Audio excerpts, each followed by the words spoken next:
Hi. Hello. How are you? I'm good. How you doing, Jason? I'm doing great. I love these braids we're giving this evening. Thank you. I'm blonde now. I'm giving you a Yes, blonde. ma'am. You better be blonde. Do blondes have more fun? We do. We do. Hey! You know it. All right now. I'm It's so good happy to to see have you here you. on the show. How have you been? I've been good. It's good to see you. I feel like I haven't seen you in forever. It's been a minute, but I've seen you because you've been on my television. Right. I mean, yeah, it Yes, happened. ma'am. Yes, ma'am. When I tell you I screamed at my television every week, I, Ah, I, I wanted you to go all the way, but we'll get I there. know. We'll get there. You know. Yeah. Hmm. Hmm. So, for those who are not familiar with this wonderful artist, I'm going to let the people know who you are, who Kimberly Nichole is. Yeah. Yes, yes, yes. Rolling Stone magazine described you as a superhero hybrid of Aretha's vocals and Bono's stage presence. Ma'am, ma'am, for those who are wondering, why does she look familiar? She was on The Voice season 8. You were Team Christina, right? Mm-hmm. Yes. Yes, and should have won. I said it. I don't know who won because it didn't matter. It wasn't Kim Nikki, so I don't care. But yeah, everybody on that season was singing your praises. They knew what was up. Absolutely. Yes. You shared the stage with so many people. Slash from Guns N' Roses, Janelle Monáe, John Bon Jovi. The list goes on and on and on. Your original music, such as Little Girl Knew that we were just listening to, has been featured in many films, many TV shows, including most recently Self-Made, the story based on Madam C.J. Walker on Netflix. I'm sure y'all saw it. Y'all heard that little joint popping in there. Hey, hey. And you've also been on Broadway in the musical Rocktopia. What was Yes. that experience like? It was, I mean, it's always been one of my dreams to do Broadway. So I was grateful that, I started that show when it first started. We filmed that show for PBS, then did a tour, and then went to Broadway. So it was kind of a great culminating event for me with that show. So it was a dream come true. So we can catch a film version of that if we go searching Yeah, for it on on PBS. PBS. Yes, it's a Okay. DVD and everything. Yeah, we filmed it in Budapest at a opera house. It was cute. That was like in Oh, 2016. she is so international. I love it. Yeah, I call myself a global citizen. I'm a global citizen. I love it. I'm here for it. So Yes, speaking of being a global citizen, so you were born and raised in Seattle, Washington, yes, and then you made your way to the ATL, which is where we met. yeah. I I remember. I remember too. I remember sitting beside you at the Atlantis Music I Conference. was You gonna were say at that's the where I Apache met Cafe. you. Yes, Huh? I was like, I was reminiscing. I was like, I remember the exact day, evening I met Jason, and you gave me your card. You said I'm a songwriter. I Yep. remember that. I remember Yep. that. And Yes. I'm like, we were just talking, and then you Uh, get on stage and you do this thing that is bigger than life, and I'm like, oh my, yeah, I feel like I was a little girl then. I'm a full grown ass woman now. So you that better was be a grown ass woman. yeah, very much so. I was finding myself then, so it was very just raw and just wild. I call it raw and wild. But Raw. that raw and wild was so impressive. Yeah, Like you were a force to be reckoned with even then. thank you, So thank then you. you went on to New York to do big things, and now you're in London now, correct? Yeah, I am. Yep, in London, in my flat. Me and my dog Hendrix. We're here. Oh, hey Hendrix. She over there So, asleep, child. She thinks she's a rich white bitch. Free well, London. hey, that's how she lives her life, okay? Oh, Oh my exactly. God. So, what has each of those stops along the way brought to you as Kimberly Nichole, the person and the artist? It's just like each place from me growing up in Seattle, being born and raised in Seattle. I remember someone said this about me that I'm Seattle born, Atlanta groomed, New York evolved, and I'm London living now. So they've all definitely just added to just the shaping of who I have become as a musician, and I'm still be evolving even more now. So I'm grateful that, the ancestors, God has saw my journey as being what it is. And it gets a little shaky sometimes being so far from home, but I know my purpose, and my purpose is very big, and it's a global purpose. And so I've just I've moved with where God has told me I should move. And now I'm in London. I love it. I love it. Yes, you are definitely a global citizen, as you say. It's Yes. amazing. It's amazing. Oh, and tell your mom I said hi, by the I will. way. I will. So we are going to jump into this song list, and we're going to talk more as we go. Yeah. The first song on your list is "Hold My Mule" by the one and only Shirley Caesar. Yes, Oh my gosh! So we're gonna listen to a little bit of it, and then we'll talk about it. Okay? Okay. Woo. Yeah. Okay, so there's about 7 more minutes of that story. I know y'all know it, but Yeah. but if you don't, go listen to the full thing. It is on the 5-song Spotify playlist. Yeah. But yes. So tell me, how did that song change your life, Kim? I think I will say the pandemic, the lockdown has allowed me really just this space of being still and really kind of really reflecting on my journey. And I've just gotten really much back into my gospel bag from when I was growing up. And I grew up in the Black church. I'm a product of the Black church. How I sing has all to do with that. And Shirley Caesar, Hold My Mule, I just remember I was thinking about the earliest concerts I ever went to, and the earliest concerts I went to weren't even secular. They were gospel concerts, church concerts. My mom was in a gospel group, and she ended up being in she did R&B too. But I remember probably one of the first major shows I've ever seen in my life was Shirley Caesar. She came to Seattle, Washington. And I remember her performing Hold My Mule. It's very vague because I was very young, but I remember just the intensity and the anointing on it, that this powerful feeling over the church, and her delivery and her execution. And gospel is resonating again in my life now at this moment, because as a rock singer, my connection to being able to even do rock music had to do with me knowing and understanding the roots of it was rooted and ingrained in like the Black church, what Shirley is doing.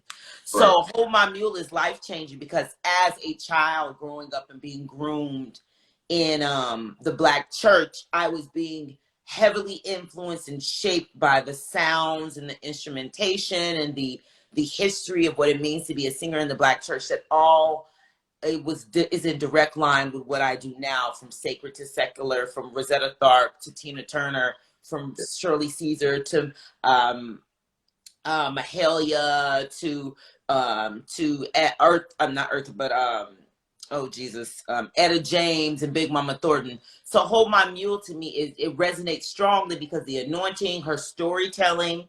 Black people were storytellers. And then just the poignance in it. Like when you see it live, and there's old school live clips of her performing, it's a full show. So it's like showmanship, all of that is where I learned it, like James Brown talked about it. All of what I am and have become as a musician is rooted and grounded from the Black church. So I think the Hold My Mule is like the pinnacle of that. The storytelling, the passion, the anointing, the growl, the squalling, and it's a whole show, but it's spiritual. So yeah, that song changed my life as a child, and even now it's changing my life again. Absolutely, absolutely. So I talked about this with several of my guests. Gospel music is the origin for so many Black artists, but then there comes that push and pull when you cross over into the secular realm. Mm-hmm. Do you ever grapple with that? And if so, how do you sort of balance that? I don't grapple with it anymore. Well, there you go. At all. I'm a grown ass woman. I'm very clear on what it means to be a Black American person and the very unique and powerful journey of that. And the church is very much heavily still connected to African spirituality that we don't talk about. And it's a line of things that I am not without that. And I am not even that without Africa. And it's all just a thread that is tied together. So there's light and dark, there's sacred, there's secular. It makes us who we are, and it makes the journey of life beautiful. So I don't ever grapple with it now. Never. Ever. Absolutely. Y'all heard that? She said ever. Period. At the end. Yes, ma'am. Yes, ma'am. So the next song on your list is one of your songs. Mm-hmm. It is Can't Get Enough. Yeah. We're going to listen to some of that thing, and then we're going to talk about it. Yes. If you were just joining us, welcome to 5 Songs That Changed My Life. My special guest right now is Miss Kimberly Nichole. Hey. Yes. So I have to say, that was the acoustic version with Brandon Thomas, who, shout out to him. I remember a different version. The original. Yes. I cannot find the original version of that song. Me either. I know I got it somewhere. I have lost contact with the producers. I have to find the producers because I don't even know where that song is.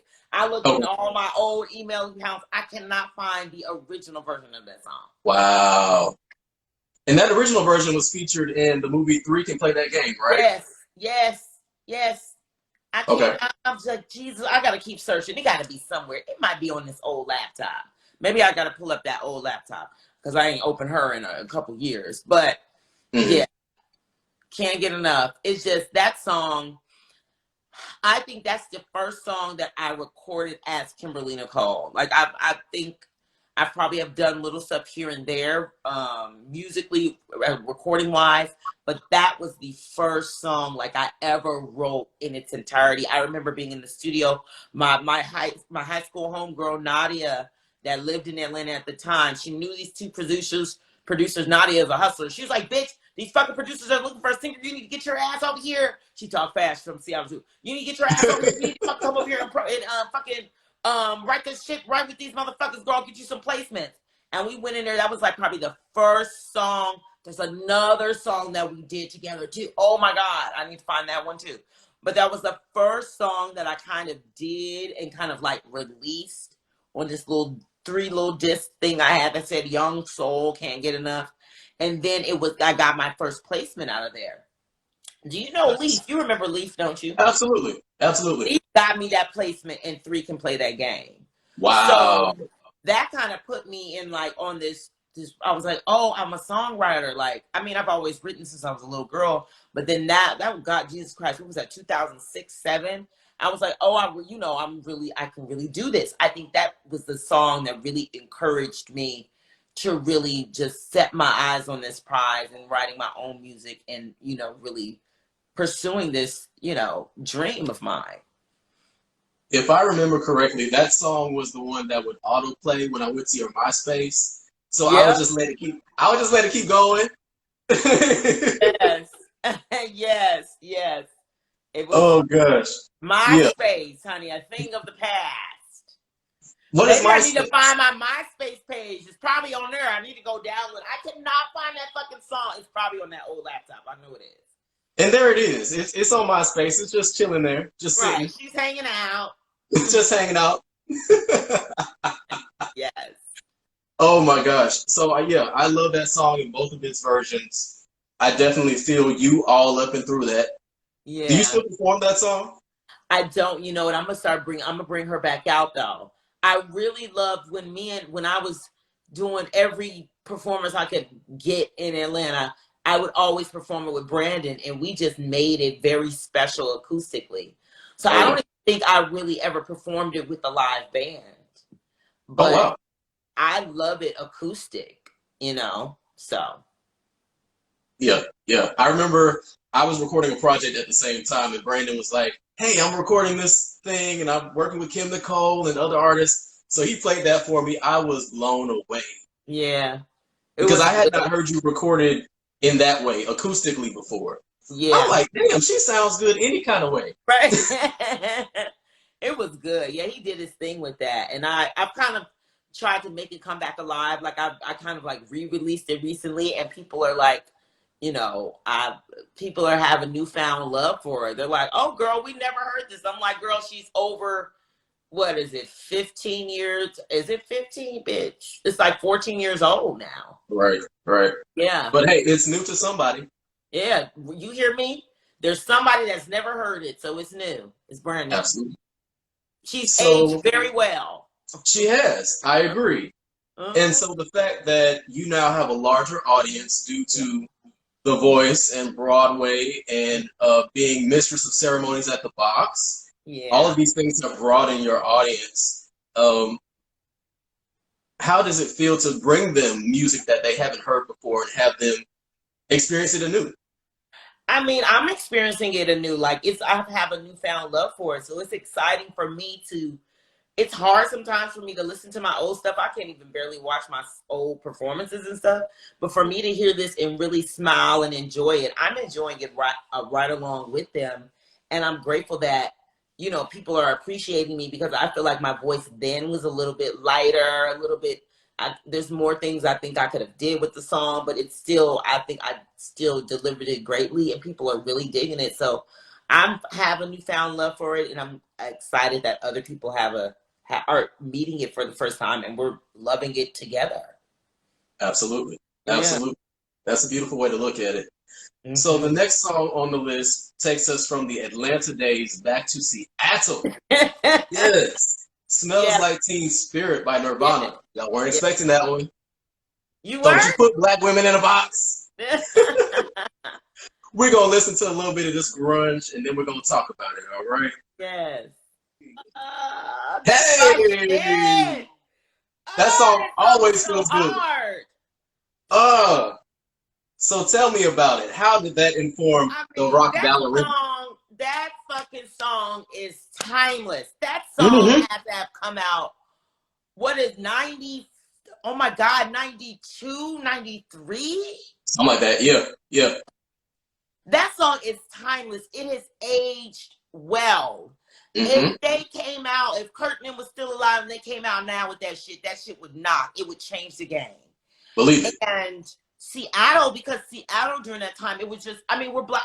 Seattle has a black community. It was a very small black community. We were black kids in Seattle. And Nirvana was so major to us because we had a band from our hometown that was major. And so that meant every kid, and we were kids, every child in Seattle fucked with Nirvana. All the black kids. You Yeah. meet any black kid from Seattle, we will say Soundgarden, Nirvana, Alice in Chains. Woo! And it wasn't even necessarily, we may not have normally have listened to this, but we used to listen to a radio station called Cube 93. It's still there, it's still going on. But Cube 93, for us to get to the black music, we had to sit through like this other music, which was like the Nirvanas, the Four Non Blondes. So we were being exposed to music we probably would have never normally listened to just because we had to sit through it to get to the black shit. Mm. So Smells Like Teen Spirit, now the older I'm getting, I'm realizing like every piece of my journey in music and situations and circumstances have all contributed to who I am as a musician. So me like coming into full circle as a rock artist, I really was thinking about the musicians that I liked from my hometown, which I always try to find musicians from my hometown to really pay homage to when I perform. For Nirvana kept resonating how much I loved them. And there was a reason I loved them because there, again, that rock is rooted with blues and Nirvana was heavy influenced by some folk stuff Nirvana, Kurt Cobain loved, and it all goes back to like black music in the black church. Yeah. So Smells Like Teen Spirit, when I was a kid, it was rebellious. The video was crazy. Kurt was something else. They were doing some Mm-hmm. shit people had never seen before. They were innovators. So we were really seeing like this innovation of music and in mainstream in a very fresh and new way. And we paid attention to it because they were from Seattle. So I was Right. very young, being influenced, unbeknownst to me, by in a very deep way by these musicians like Nirvana, and they ultimately have contributed to how I am as a rock artist today. So that Smells Like Teen Spirit. That it knocks. It's on my cardio. It's on my cardio playlist. That shit knocks hard. That's a hard ass song. Facts. That song It's is hard as undeniable. fuck. Undeniable. Oh, So when I think of Kimberly Nichole, I think of songs like What's Up by the Four Non Blondes. I think of Creep by Radiohead. I think of Seven Nation Army. Why did you decide of all the things that you can do with this right here why did you decide that rock was going to be a home for you? I think it just kind of naturally happened. It wasn't like on purpose, because I definitely started off really on some neo soul shit. I really wanted to be Erykah Badu, Jill Scott, but it just kind of naturally just happened. And I remember there was this rock band, this black rock band in Atlanta that I went to go see called the Blackheads. And I had never felt connection to rock until kind of then, when it connected the dots with rock music and like black music. And that's when it kind of connected the dots. And rock seemed fun, rebellious, loud. I could be sexy. I could talk shit with it. I could scream with it. I could squall with it without, it felt free, more freeing and rebellious than any other sound that I had heard or been attached to, you know? So it just kind of just resonated in the spirit that I had, which is like kind of like a loud, rebellious spirit. So it was natural to me. I love it. I love it. So it just felt like home, like where you were supposed to be. Very familiar. Yeah. I love it. I love it. So the next song on your list has that energy, has that rebellion to it. A Little Girl Knew by Kimberly Nichole. For those who missed at the very beginning, we're going to play a little bit of it, and then we're going to discuss. Yeah. Hey. Yeah. What number are we on? That was song number 4, y'all. That's my shit. Mine too. Yes, ma'am. You did that. If y'all have not heard the entire The Yellow Brick Journey EP, please get into it. Please get into it. So tell me, how did that song change your life, change your journey? That song, I remember dreaming about that song and waking up and singing. Dun, dun, dun, dun, dun, dun, dun. I sang it on like, it wasn't voice notes back then. I wrote this probably over 10 years ago. Jesus, I was still living in Atlanta. Maybe like 2007, before I moved to New York. I sang like this. I just sang lines of it and I modulated on it. And then I sent it to Q, John Kegler, who's like been a long time collaborator of mine. And then he came up with the production around it. But that song is very special to me because I just felt like, I really felt like I was plugged in and like God had given me these words because I had dreamt it and woke up and written them down. And it's like that song, it just makes me happy. It gives me happiness when I hear it. I love singing it. Like the way it's evolved when it comes to my live showing it and performing it, it's very like a rock kind of song now. And it's kind of, to me, it's the gift that keeps on giving. The song is like over 10 years old. And like you said, it's been recently placed in Self-Made on Netflix. So it's just a song that is such an empowering song to me personally. And I know a lot of people it's done the same for. And it's, you know, it blesses me when I listen to it and when I perform it, and it gives people something to. And it also has blessed me coin-wise with these placements as well. So that's... I love me a coin. Come on, coins. Especially now. It came Yes, ma'am. right on time. Yes, ma'am. Pandemic checks, okay? A check during a pandemic when ain't no gigs? Shit. What you mean? Cut the check, Warner Brothers. Hey, won't he do it? Always and forever. Yes, ma'am. Yes, ma'am. Oh, that's my shit. So tell me about that entire project, the Yellow Brick Journey. How did that come about?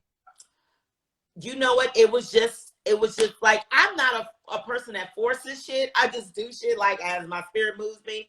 That project it was a work in progress for probably from 2007 to 2009 is when I released it. The first version, then 2010 I released it again.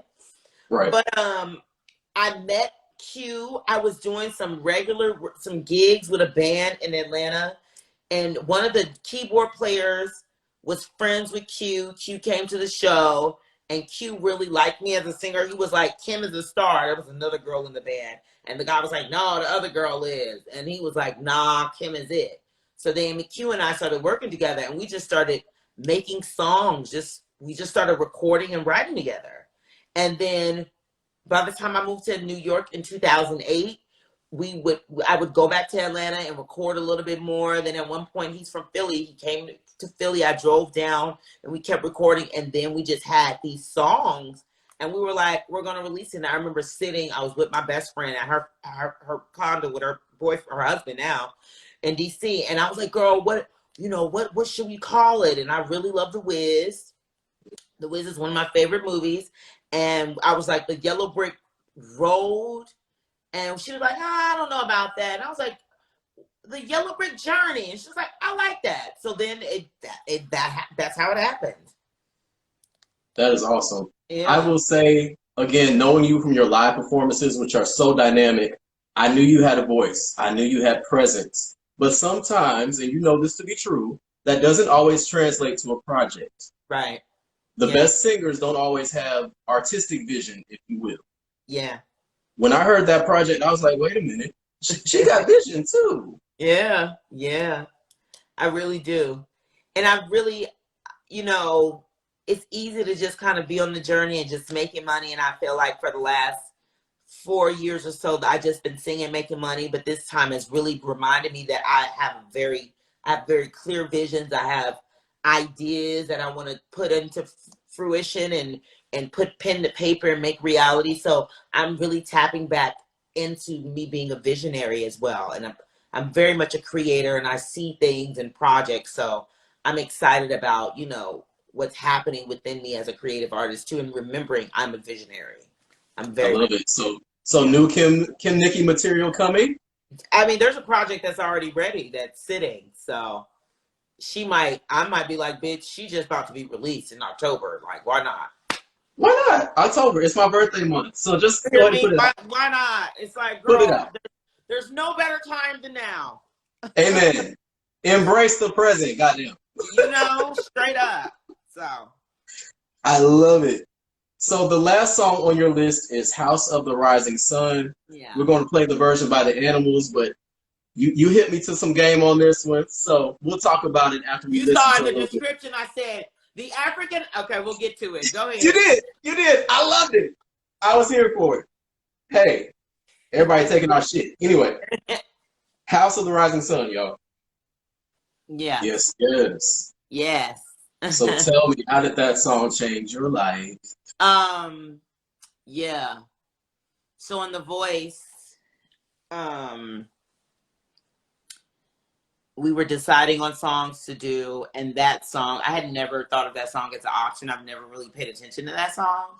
But that song was suggested for me, and Christina Aguilera had a really cool vision for it. She was like, they were like, we really want to produce it where it feels futuristic, and we wanted to kind of be an homage to you as the MC at the box and be just this really like space age moment. And it was, that performance was anointed, child, because I don't even remember doing it. But I remember I remember how I wore it, and I even remember that even the outfit I wore was it was a Spelman blue, and the outfit was very futuristic, Afrofuturistic. It was very much like the space age rock divas, LaBelle, Patty, Sarah, and Nona. And so, and then everything, the projections in the background and the band, and it was just very Afrofuturistic as I think about it. And it was like, I just took flight with that song, and it wasn't planned or anything, but it was next level. And people always say, do it like you did on The Voice. I'm like, motherfucker, number one, you guys don't got $1 million production. You don't got Emmy Award winning costume and hair and makeup in this bitch, or a band led by one of the greatest music directors of all time. Girl, the kids don't be understanding the pomp and circumstance all around that moment. Yeah, I can definitely give you the anointing, but all of that with the pyro boom, the flying of the cameras, and come on, people, work with me.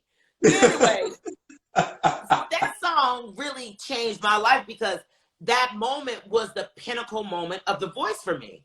And me and some of the other girls there, like The Voice has all these people that are like all ages in there. So I wasn't the oldest, but I wasn't a kid. There was teenagers in that motherfucker. Right, So, but right. I was definitely a grown ass woman, lived in New York by myself, and had a career of some sort by that time. What was this, 2015? So I was singing full time for at least 3 years by then. Yeah. So me and some other girls on The Voice, we were like, we just want to get far enough to get enough eyes on us to release a record. We were not even set on trying to be signed. We didn't want to win the shit because we know the contracts are bullshit. So when I did that, we'll be back. We'll come back to that one. when I did House of the Rising Sun, I said, this is it. I got on top 5 on iTunes. I hit the top 100 in the billboards, and I was like the top one. I said, this is it, bitch. I can lead this motherfucker. I don't even want to keep going. I got big enough. Like, this was my moment. I'm going to release a record, blah, blah, blah. So, I mean, that was like the moment for me. We just wanted the moment. Yeah. And after that, subsequently I made top 6. When I went back home and I started doing shows again, my big sister, her name is Toshi Regan. Her mother is Bernice Johnson Regan, who's a part of Sweet Honey in the Rock. She's a Spelman woman. And her daughter is just very much like this folk singer and like a keeper of the flame. And she does these shows. And Toshi's amazing. The Black journey of musicians and stuff. She's a brilliant woman. She has this Octavia Butler show she does as well. She started schooling me on what House of the Rising Sun was. She was like, that's not them white boys song. And I was like, what? She said, them white boys. She said, listen to the lyrics. Ain't no white boys talking like that. She said, they Louisiana, they talking like your people, Kim. I said, oh my God, they are. She said, that's an African-American folk song.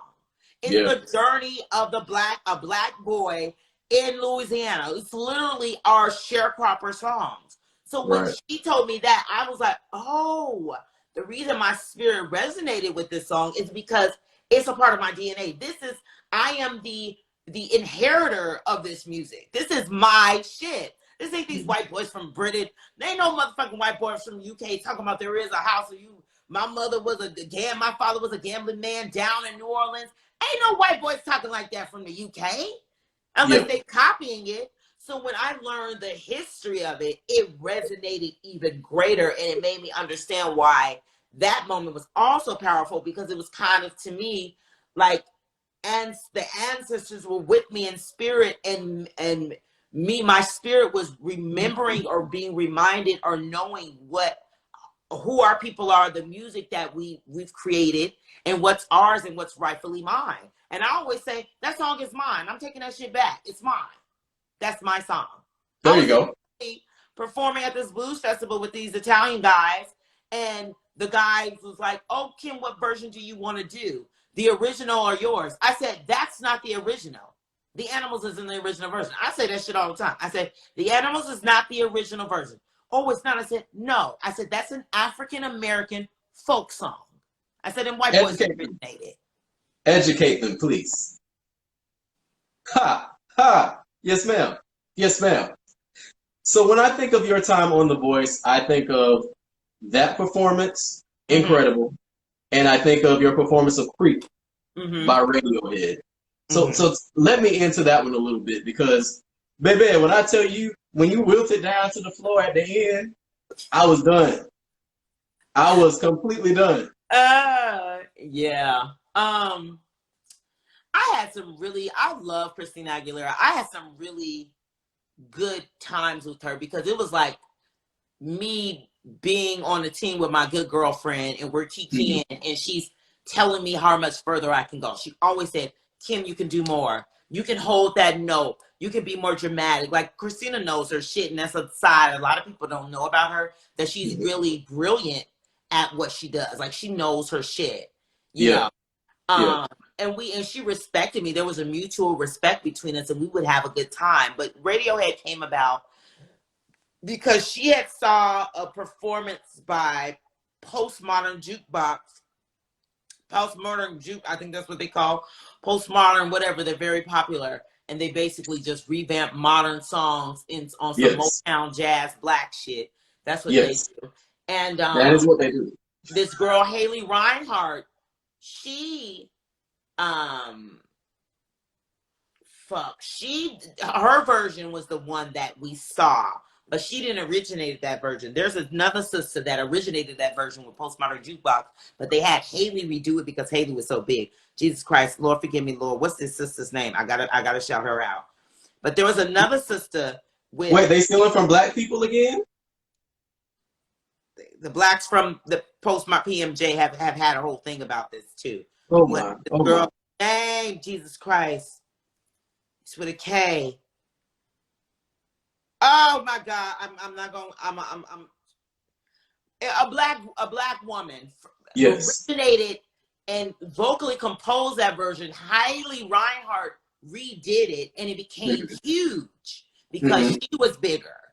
But a black girl originated the whole composition of it. So Okay. we Christina suggested it. I loved it. She wanted me to have a very vulnerable moment. It was dramatic. I remember that time because Gwen Stefani came in and we were talking. Gwen helped style me, was telling me what I should wear, like a big gown or whatever. And during that time was really very special to me because at the time, my good friend, who was like my little brother, like my best Kiki brother, Rob Taylor, had just been eliminated. And they don't tell you how, like, you're affected when your friends are eliminated. Like, Rob was my boy. Like, we were always together, cutting up, acting a fool, cussing out white people. We were like yin and yang. And I was so upset, like, so sad about his departing. That song was really hitting me at the time. And I felt like I didn't belong in that competition. I felt like I was this outsider, and I'm this black girl talking about rock shit. Motherfuckers don't really be understanding what I'm saying. So the song resonated strongly with me. And Christina was like, this is really your moment to be vulnerable, Kim. So I was like, I just was really vulnerable with that moment. It's one of the highlights of the show for me.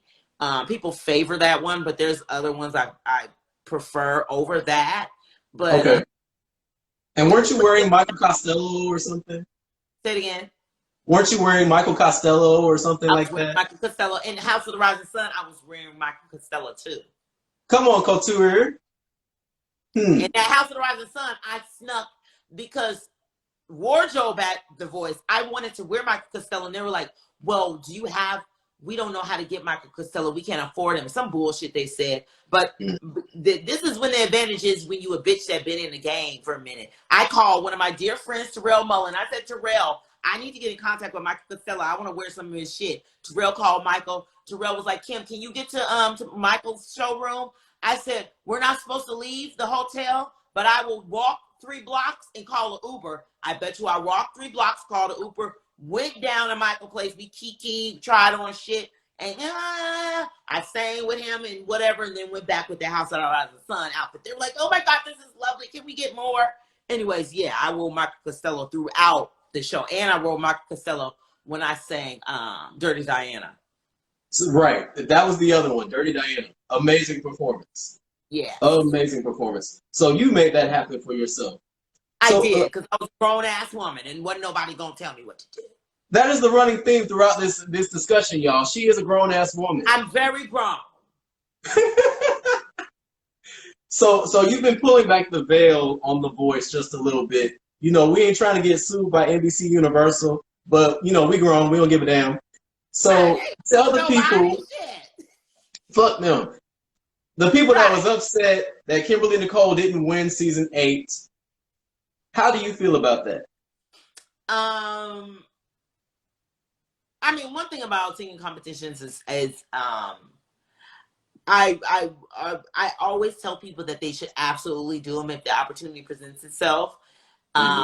Because this is where we are in music, that it gives you a platform to be exposed to a lot of people, and it definitely is a gift that has kept on giving. Like last year, I was cast to play the Acid Queen in the Kennedy Center Broadway series. I didn't even have to audition for the shit. They just saw House of the Rising Sun, and I was cast. So it's a gift that keeps on giving. So I can't really knock it because it has blessed me beyond. I've gotten very high paid gigs off of it. But it's just things that it doesn't prepare you for, like spiritually, mentally, and emotionally. it doesn't prepare for it. Like a lot of my people I know that were on these singing competitions, once you end up losing, or when you're placed or whatever, and you don't win as people would say to assume you would, sometimes we experience depression, and I was depressed for some years after that, because you're on this roller coaster ride, and people are saying things in your ear, and then you feel like this opportunity gonna happen, and then you leave, and then you're back in Harlem in your small apartment with your dog. Like, you know what I mean? You're back to your old life, and it's like no one prepared me for what would happen after. You have your eyes set on all this shit, and that's not the reality. So, it's just like the preparation of it, the mental preparation of it. And then when you're somebody that feels like you didn't lose fair and square, that you didn't lose because you were the worst, you lost because somebody didn't want you to win, that fucks with you too. Because can't a bitch alive tell me I lost fair and square? You can't tell me that the people that was left was better doing shit at the level I was doing it at. You know what I mean? You can't. She said what she said. So that fuck with my head too, because I'm very grown, and if I've lost before in life, and I'm like, whatever, bitch, pull up, But I felt like I didn't lose fair and square, so that fucked with me for a minute too. I get it. I feel like you and Amanda Brown were both robbed. Sasha Allen too. Sasha too, yes. Yeah. Sasha Allen. Sasha Allen. All three of you were incredible on that show. Ain't a bitch alive singing better than Sasha Allen. If a show is called The Voice and Sasha's on that motherfucker, there's no reason Tasha should be not winning. But to be fair, because here we are. Right. And you're doing just maybe even better than the people that win. Fabulously. But there you go. And so, you look at the history of Black women on these shows after Idol and after like Fantasia won Idol, and you see what happens. They get Black women on there for our voices, because ain't nobody sings better than a Black woman. I'm sorry, hard stop. Nobody sings better than Black women. We're put on these shows, for the quality and all that shit and good shit, but nobody wants to invest in Black women. So we get it. It's fine. But I'm still making a coin from it, but we know what the game is. So. Right. So taking all of those lessons that you learned during the crash course that was The Voice, how have you used that now going forward? One thing that one of my mentors, Valerie Simpson, always says, she says, stay the course. And I've always been very intentional on what I wanted myself to be and what I wanted to be within the music industry. And I've learned that when I stay the course, and staying the course has reaped me beautiful benefits. And if I stay true to who I know God has created me to be within this, my just reward is greater than I can even imagine. And I haven't even scratched the surface yet. Like it's greater things in store for me. So The Voice was such a beautiful moment and opportunity, a powerful moment. And it did exactly what I wanted it to do, because I would have never done The Voice. I didn't audition for it at all. I was cast for it. I went straight to the bar. So it all happened as it should. And even spiritually and mentally, what I went through, it all is preparing me for other things, because there's going to be major disappointments in life, and you may not get things you think you should get, but everything that you get, your journey is exactly how it should be, not what you think it should be. And what is yours, and can't nobody take from me what is from me. So that's what it's reaffirmed that. And now on the other side of it, I can say that. But I like to speak the fucking truth when it comes to it. But it's been undoubtedly a gift that is kept on giving for me, and I'm grateful for that. People still watch House of the Rising Sun. To me, that shit Okay. is old. It's 5 years old now. I'm like, bitch, next. People are like, I no, watched it today. we live. I'm like, well, live, girl. Cut a check too while you're living in it. Okay. Checks. Give me a gig off that motherfucker. Pull her up Amen. all day. Amen. Oh, Kimberly, thank you for staying up late over in London to join me on 5 Songs. I thank you so much. Before we go, tell the people where they can find you and what's coming up next. Well, you guys can find me on IG. I'm Kim Nicky, KIMNICKY. And what's up next? I might release this project in the fall. I'm just, y'all stay tuned. But I'm just taking it one day at a time. Nothing's really set in stone right now. I'm just working on me spiritually at the time. I love it. I love it. I love it. Quincy Jones said you can only give as an artist, I'm paraphrasing, when you're at your best as a human. That's so right. You have to plug back in at some point. That's right. Absolutely. Amen. Well, again, amen. Amen. Amen. Well, thank you so much. Thank you, honey. Oh my gosh, I need to see you in person once all this COVID stuff is I need passed. to get Atlanta, child. Ma'am, come on over. Come on. Yeah. Well, thank you so much for joining me on 5 Songs That Changed My Life. Thank you, everybody, for tuning in. I will see y'all next week. Have a good night, everybody. Bye. Thank you, Bye. Jason. Bye, boo. Bye. Bye. Mwah.